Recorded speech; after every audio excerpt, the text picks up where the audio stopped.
अगर मैं आपसे कहूं कि भारत की सबसे पुरानी पहाड़ियां खत्म हो सकती हैं, तो क्या आप यकीन करेंगे? आइए जानते हैं अरावली क्यों ज़रूरी है।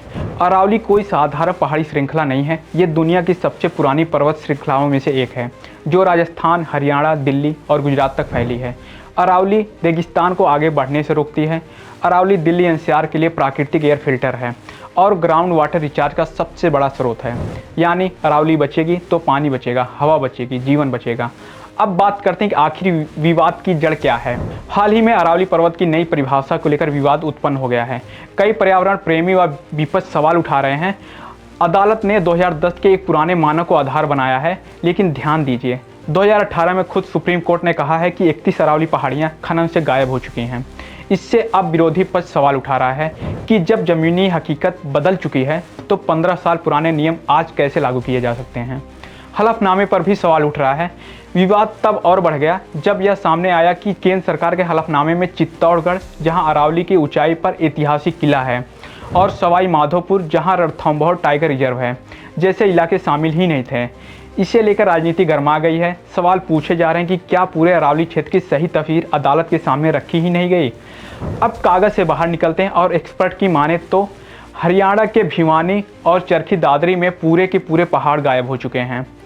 महेंद्रगढ़ में पानी 1500 से 2000 फीट नीचे चला गया है। अवैध खनन से उड़ती धूल लोगों को सिलिकोसिस, फेफड़ों की बीमारियां और त्वचा रोग दे रही है।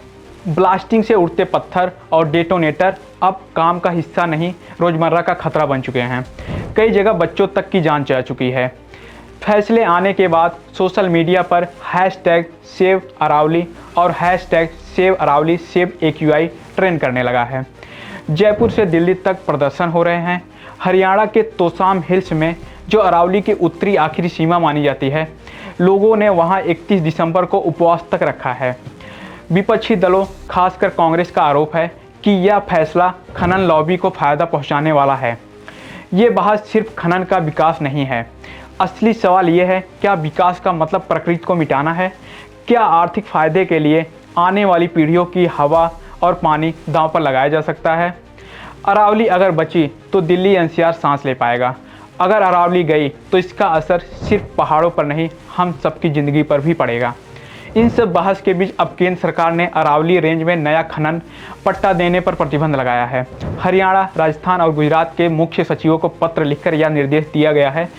कहा गया कि जब तक सुप्रीम कोर्ट के निर्देशों के तहत नहीं बन जाता प्लान, तब तक रहेगी रोक। मौजूदा समय में संचालित खदानों पर भी निगरानी बढ़ाने के लिए कहा गया है। एक तरह से फिलहाल सरकार बैकफुट पर दिखाई पड़ रही है। कमेंट में हमें बताइए आप क्या सोचते हैं।